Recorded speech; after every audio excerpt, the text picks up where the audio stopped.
गुरुजी, शुक्राना गुरुजी, अनंतम शुक्राना हमारे गुरुजी महाराज का। ओम नमः शिवाय, शिवजी सदा सहाय। ओम नमः शिवाय, गुरुजी सदा सहाय।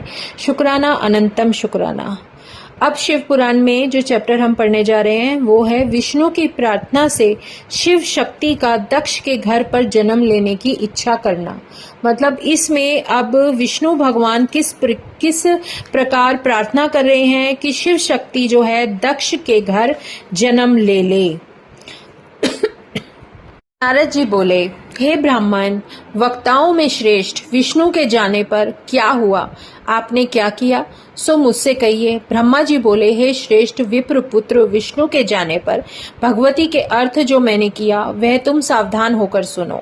विद्या का स्वरूप शुद्ध पर ब्रह्म रूप शिव की प्रिया दुर्गा संसार की माता देवी जी की स्तुति मैं स्तुति करता रहा। हे सर्वस्थान वासिनी, नित्य अवलंब रहित निराकुल तीनों देवताओं को उत्पन्न करने वाली स्थूल से स्थूल रूप रहित भगवती आपको नमस्कार है। नित्य परम आनंद परमात्मा के रूप को धारण करने वाली आप प्रसन्न होकर मेरे कार्य को करें, आपको मेरा नमस्कार है। ब्रह्मा जी बोले, हे मुनि, इस प्रकार स्तुति करने पर योग निद्रा चंडिका मेरे सन्मुख प्रकट हो गई। जिनके अंजन के समान, जिनकी द्युति सुंदर रूप दिव्य चतुर्भुज सिंह पर सवार वर को हाथ में लिए मुक्तामणि के समान, बालों का टेढ़ापन शरत काल के चंद्रमा के समान मुख, उत्तम चंद्रमा मस्तक में 3 नेत्र, संपूर्ण अंग सुंदर काम के समान चरण के नखों की द्युति। हे मुनि, मैं उस शिवजी की सेवित उमा को सन्मुख देखकर साष्टांग प्रणाम करके स्तुति करने लगा। ब्रह्मा जी बोले, ये देखिए, ये जो शक्ति है ये भी शिव के अंदर की ही शक्ति है, क्योंकि पूरा जगत 2 शक्तियों में विभाजित है जो कि उन्हीं से उत्पन्न हुआ है, उन्हीं में समाहित है। शिव और उसकी शक्ति, महाशिव और उनकी शक्ति, ये सब एक ही शक्ति हैं, सिर्फ रूप अलग अलग हैं, क्योंकि उन्हें इस धरती का पालन करने के लिए, कार्यभार संभालने के लिए अलग अलग भार दिया गया। ब्रह्मा जी बोले, जगत की प्रवृत्ति स्थिति रूप को धारण करने वाली चर और अचरों की शक्ति सनातनी, सबको मोहित करने वाली आपको नमस्कार है। जो लक्ष्मी सदा भगवान के मूर्ति की माला संसार का पालन करने वाली और सबको धारण करने वाली है, जो आप पहले सृष्टि करने वाली और गुणों के द्वारा तीनों लोकों से परे, जो योगियों के चित्त की हेतु और परमाणुओं का सार है, उन आपको नमस्कार है। यमादिक और योगियों के पवित्र हृदय में जो विराजमान, जिसे योगी ध्यान मार्ग से देखते हैं, शुद्ध प्रकाश से युक्त, मोह रहित, नाना प्रकार के अवलंबों से युक्त, वह विद्या आप ही हैं।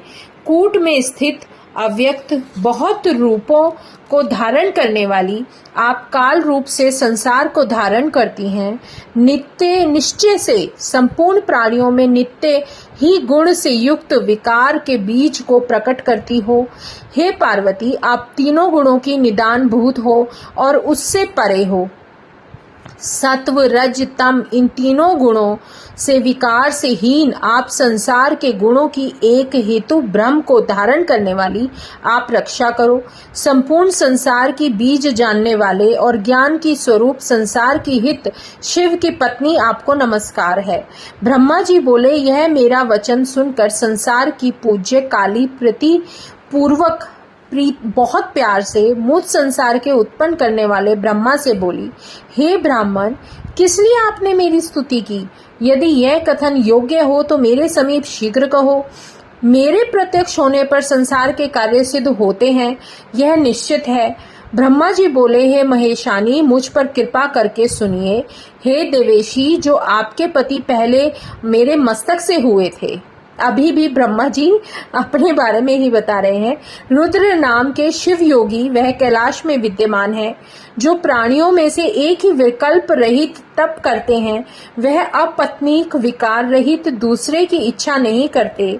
उनको आप मोहित कीजिए। आपको छोड़कर और दूसरी उनके मन को हरने वाली कोई भी नहीं है। हे शिवे, इसलिए तुम ही दक्ष की कन्या होकर रूप के द्वारा हर कोश मोहित करके रुद्र की पत्नी बन जाओ। जिस प्रकार लक्ष्मी का रूप धारण कर विष्णु को प्रसन्न करती हो, उसी प्रकार संसार के हित के लिए उनको भी वैसा ही करो। हे देवी, कांता के अभिलाषा मात्र ही देखकर महादेव जी ने मेरी निंदा की, सो मैं वह अपनी इच्छा से किस प्रकार स्त्री को ग्रहण करेंगे। न विष्णु, न लक्ष्मी, न काम, न मैं उनके मोहन समर्थ हुआ। हे जगन माता, आपके बिना और दूसरा कोई समर्थ नहीं है। हे महेश्वरी, इसलिए आप दिव्य रूप वाली दक्ष की कन्या होकर मेरी भक्ति से उस योगी महेश्वर की स्त्री बन जाओ। हे देवेशी, क्षीर समुद्र के उत्तर तीर पर दक्ष दृढ़व्रत हो अपने मन को लगाकर आप ही के उद्देश्य से तप करते हैं। ब्रह्मा जी बोले, यह मेरा वचन सुन शिवा चिंता को प्राप्त हो गई। वह जगदम्बिका अपने मन में सोचने लगी, यह बड़ा आश्चर्य है कि वेद के वक्ता संसार को रचने वाले विधाता महा अज्ञान से युक्त हो क्या कह रहे हैं। सुख रहित महा मोह विधि के चित्त में उत्पन्न हुआ, जिससे निर्विकार शिव को मोहित करना चाहते हैं। महादेव जी के मोह का वर मुझसे ब्रह्मा चाहते हैं। उन संसार के स्वामी निर्मोह निर्विकल्प के मोहन में क्या लाभ है। पर ब्रह्म वह शिव निर्गुण विकार रहित हैं। मैं उनकी सदा आज्ञा की वशवर्तिनी दासी हूँ। वह स्वतंत्र परमेश्वर भक्त उच्चारण के हेतु शिव पूर्ण रूप से रुद्र हुए। वह हरि और विधि के स्वामी शिव किस प्रकार से कम नहीं है। वह योगी माया से रहित और माया के स्वामी पर से परे हैं। अज्ञान से मोहित ब्रह्मा ऐसे रुद्र को अपना पुत्र मानकर सामान्य देवता सदृश्य जानकर मोहन करने की इच्छा करते हैं। इस समय माता भी परेशान हो रही हैं, जो शक्ति है, जो माँ शक्ति है, कि ब्रह्मा जी उनसे क्या निवेदन कर रहे हैं और वो रुद्र को अपना पुत्र कैसे बता रहे हैं। यदि मैं वर ना दूं तो वेद की नीति नष्ट हो जाएगी। मैं क्या कहूं जिससे वह स्वामी महेश्वर क्रोधित ना हो। ब्रह्मा जी बोले, शिवा ने यह सोचकर महादेव जी का स्मरण कर महादेव जी की आज्ञा को पाकर दुर्गा ने मुझसे कहा। वो बोली, माँ शक्ति बोलती हैं, हे ब्राह्मण, जो आपने कहा सत्य है। मुझे छोड़कर शंकर को मोहन करने वाली दूसरी नहीं है, और यह आपका कथन सत्य है कि महादेव जी के स्त्री ग्रहण न करने पर सनातनी सृष्टि न होगी। मैं भी उस महाप्रभु के मोहन में समर्थ नहीं हूँ। मतलब मुझे भी आप समर्थ मत मानिए, परंतु आपके वाक्य से मुझ में द्विगुण प्रयत्न हुआ।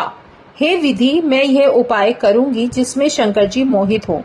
स्वयं स्त्री को ग्रहण कर जिस प्रकार महाभाग लक्ष्मी जी विष्णु की प्रिया हैं, सती का रूप धारण कर उसी प्रकार मैं भी उनकी वशवर्तिनी हो जाऊंगी, और उन्हीं की कृपा से मैं यह उपाय करूंगी जिससे वह सदा मेरे वशवर्ती रहें।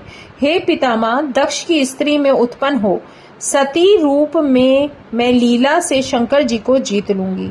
जिस प्रकार और भी जंतु स्त्री के वश में होते हैं, उसी प्रकार मेरी भक्ति से महादेव भी स्त्री के वश हो जाएंगे।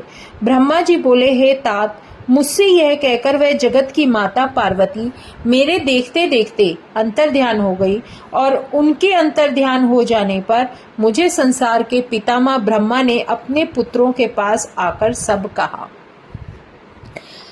अब चैप्टर है नंबर 12, जिसमें दक्ष का तप, शक्ति द्वारा वर प्राप्ति, और किस प्रकार उनको शक्ति द्वारा वर प्राप्ति मिलती है।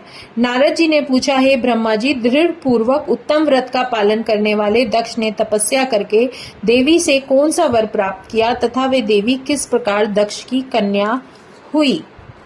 ब्रह्मा जी ने कहा, हे नारद, मेरी आज्ञा पाकर उत्तम बुद्धि वाले महाप्रजापति दक्ष ने क्षीर सागर के उत्तर तट पर स्थित हो देवी जगदम्बिका को पुत्री के रूप में प्राप्त करने की इच्छा तथा उनके प्रत्यक्ष दर्शन की कामना के लिए उन्हें हृदय मंदिर में विराजमान करके तपस्या प्रारंभ की। दक्ष ने 3000 दिव्य वर्षों तक तप किया।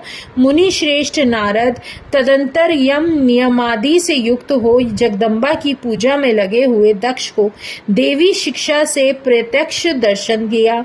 जगन्मयी जगदम्बा का प्रत्यक्ष दर्शन पाकर प्रजापति दक्ष ने अपने आप को कृतकृत्य माना। उत्तम प्रभा से प्रकाशित होने वाली उस जगदम्बा को भली भांति प्रणाम करके दक्ष विचित्र वचनावलियों द्वारा उनकी स्तुति करने लगे। दक्ष ने कहा, हे जगदम्बे, महामाये, जगदीशे, महेश्वरी, आपको नमस्कार है। आपने कृपा करके मुझे अपने स्वरूप का दर्शन कराया। भगवती आद्य मुझ पर प्रसन्न होइए, शिव रूपिणी प्रसन्न होइए, भगवत वरदायिनी प्रसन्न होइए, आपको मेरा नमस्कार है।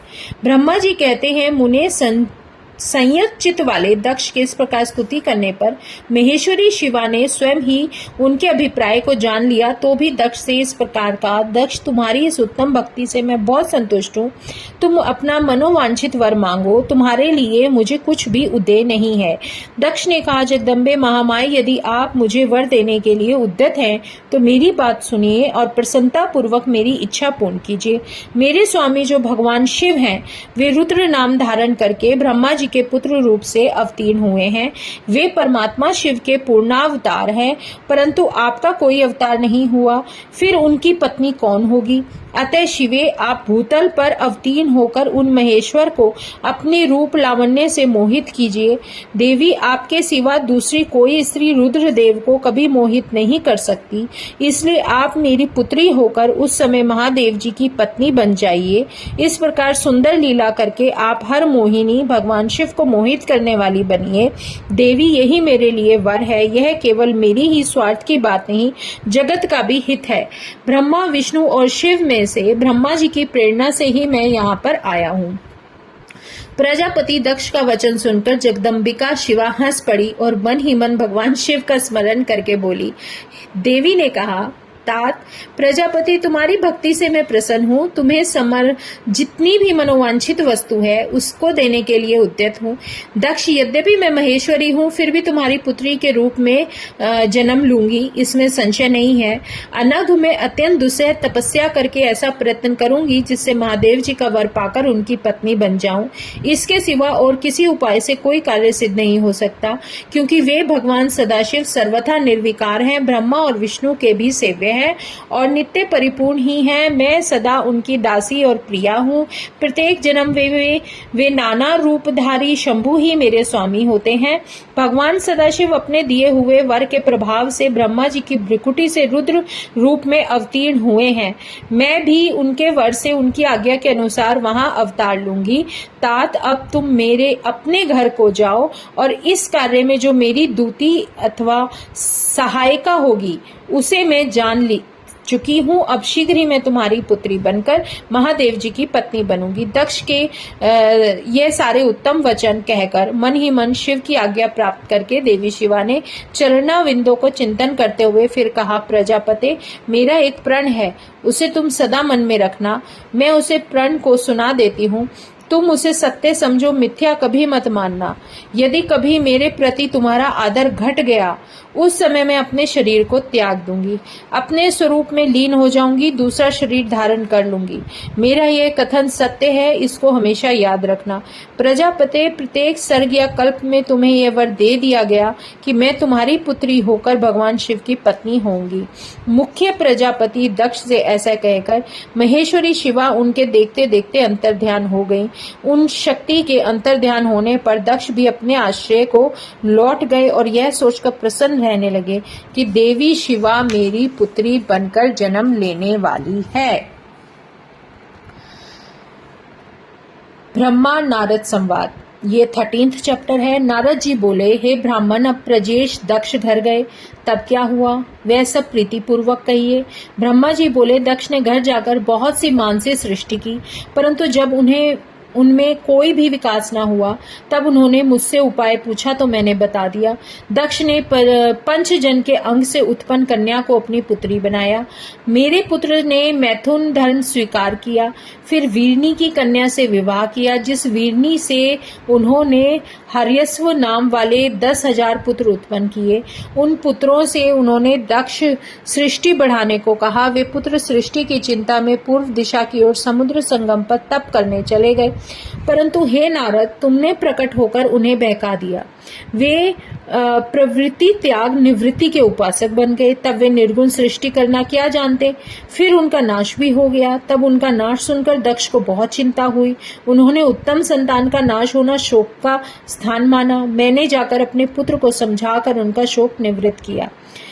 जब वे शांत हुए तब उन्होंने पंचजन्या से सबलाक्ष नामक फिर हजारों पुत्र उत्पन्न किए, और फिर वे अपने पूर्व भाइयों की अनुवर्ती हुए। दक्ष फिर पुत्रों के घर ना लौटने से दुखी हो गए।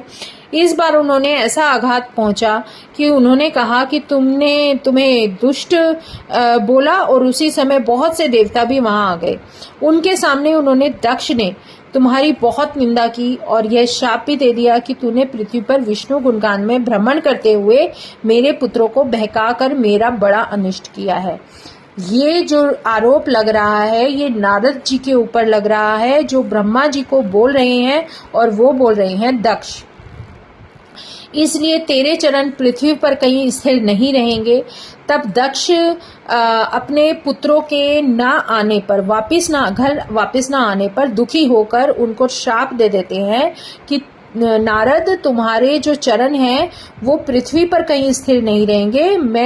हे मुने, तुम निर्मल थे, इस शाप को ग्रहण कर लिया है। क्यों ना हो तुम ब्रह्म ज्ञानी भी हो और साधु भी हो। जय गुरु जी, शुक्राना गुरु जी। यहाँ पर 13th चैप्टर पूरा हो रहा है। अनंतम शुक्राना गुरु जी महाराज का। ओम नमः शिवाय। शिवजी सदा सहाय। ओम नमः शिवाय। गुरु जी सदा सहाय। शुक्राना, अनंतम शुक्राना।